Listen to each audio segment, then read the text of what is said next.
keep clapping. Hello. You guys hear me okay? Good morning. Good morning. Good morning. Listen, I'm happy to be here. Ms. Finley, thank you so much. Coach Pickney, thank you. The former teacher and basketball coach, I know all too well the sacrifices you guys made. To all the other coaches and staff here for what you've given this summer. To Jim, our tech guy, thank you for your assistance. And to the students, most of all. Here's my story. Just recently had a newborn. Aww. Yeah, I gotta thank you. 9-month-old at home. 9-week-old at home. So my day started at 5 a.m. It was late for me. She said, ooh, it's normally like 3:30, 4 a.m. I'm in Lansing now. So I got up early this morning, changing diapers, new bottles, burping my baby, and I had to get on the road to get down here to see you. So it's about me right now, okay? I want you to be focused and just pay attention to what we have, because I'm here to share something with you that I think really can help you going forward. And if you don't remember anything that I share today, there's one thing I want you to remember is this. Where you start does not have to be where you finish. Again, where you start does not have to be where you finish. I'm a native of Detroit. I always say that the alumni of my sandbox, drug dealers, murderers, college grads. I was just thinking yesterday, the street I grew up on, the 30 young African-American men I grew up with, maybe about 3 of us went away to college. That's just a story. I was the first person in my family to go away to college. And when I did that, it was a great experience.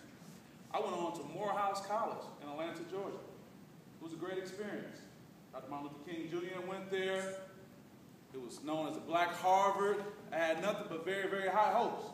But I'll never forget, some 20 years ago, when I came home after my freshman summer, my mother, single mom, took me outside. We sat on the porch.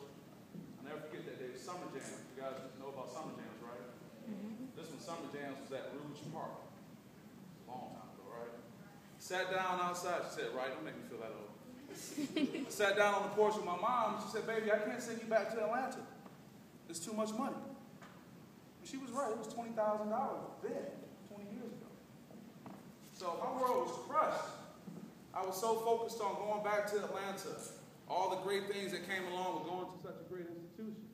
What was going to happen? What was the educational dream was now becoming a nightmare.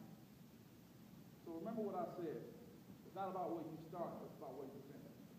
I had a dream, got in school, Black Harvard, and $20,000 in tuition. But fortunately, my senior year, for many of you guys as well, my life skills instructor, Dr. Shirley Jennifer, who since passed, she told me always have a backup. Have a backup school. So taking her advice, I applied to Western University. On the spot admission, me and my friend went in and signed up.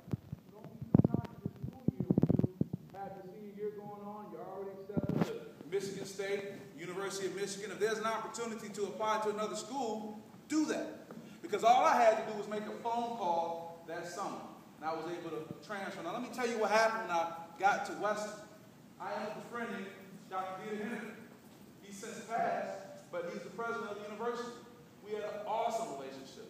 Because of him, I had great opportunities. Excuse me. Scared me too. I since became the vice president of the NAACP on campus.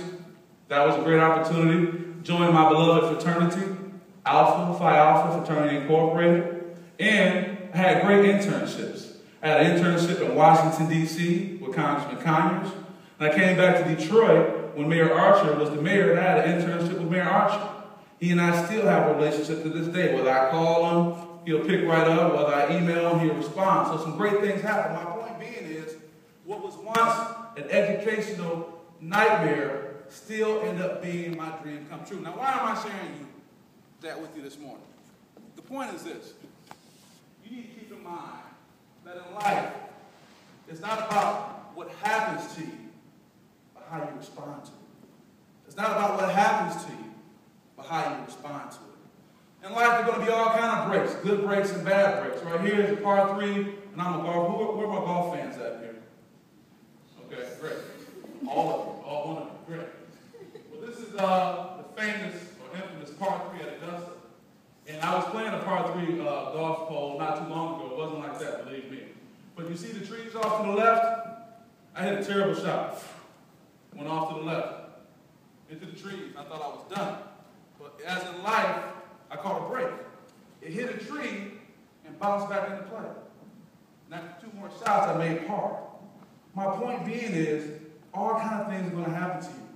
But the whole point is you need to keep in mind, it's all about how you respond to it. Helen Keller, well known, she was an American author, an activist, and the first blind woman to go on and receive a degree. I kept the dog there. The dog was cute. I kept on that, right? But she said this, and I think about this all the time. Character cannot be developed in ease and quiet. Only through the experience of trial and suffering can the soul be strengthened, vision cleared, ambition inspired, and success achieved. One more time. Character cannot be developed in ease and quiet. Only through the experience of trial and suffering can the soul be strengthened, vision cleared, ambition inspired, and success achieved. Former British Chancellor Winston Churchill, he said, kites rise highest against the wind, not with it. Kites rise highest against the wind, not with it.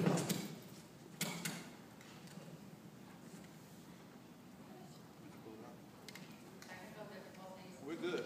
I'm going to keep my clothes on up.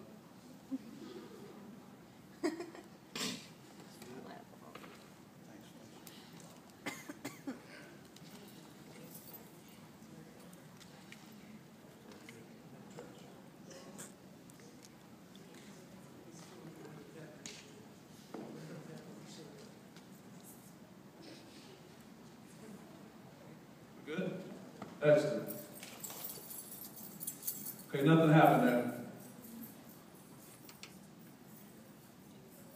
Okay, my point being is, right now, you got to have a lot of things going on in your life personally. It's not a perfect picture. When I was on my way down this morning, instead of just staying on the highway, coming off on 696 and getting up here to the school, I went back to my old neighborhood, 7 Mile, Evergreen, Detroit. It was rough. Yeah, right.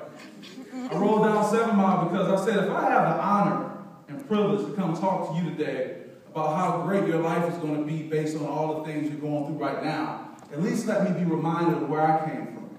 And it was bad. Things have changed a lot in 20 years. It's not a perfect picture. Many of you in your personal life, your home life, got a lot of struggles, a lot of things going on. And many people will pity you as young African American, white, Hispanic, Latino, Bengali, Hmong. It's a great diverse group here. Many people will pity you as young people coming of age in this world right now. But I have no pity for you. I pity you not. Because right here, even though this may be the last group of people who really care about your future, this may be the last group of people who want to see you successful, the last group of people that pat you on the back, I pity you not because you've been through the struggle. Whether you're from Detroit, Warren, Hazel Park, Roseville, it doesn't matter. Because you are getting survival skills. And the price of survival skills have already been paid based on the adversity that you're going through. See, the reality is that your struggle is only going to strengthen you to be successful. When you leave from here, these experiences that you have are going to remind you of how you don't want things to be anymore. You may have been hungry one night. You say, I don't want to be hungry. I don't want my children to be hungry. So I'm going to do the right thing to make sure that doesn't happen. You may have a non-supportive household. You're going to say, because of that, I want to make sure that I'm there for my children. I'm going to make those right type of decisions. See, I have no pity for you. Because what you're going through right now is only making you strong for the future. Where there is no struggle, there is no strength. Do you realize that? If everything was just handed to you, you have no respect for the future. But because you had to work hard to get the things you have, you're not going to let that go. And that quote came from Oprah Winfrey. Talk about struggle. She went through it. All kinds of things, from abuse at home, growing up poor. And look at her now. My goodness, look at her now. So you think about that. As I said, you paid the price for your survival skills, and your adversity has been that down payment. You've already been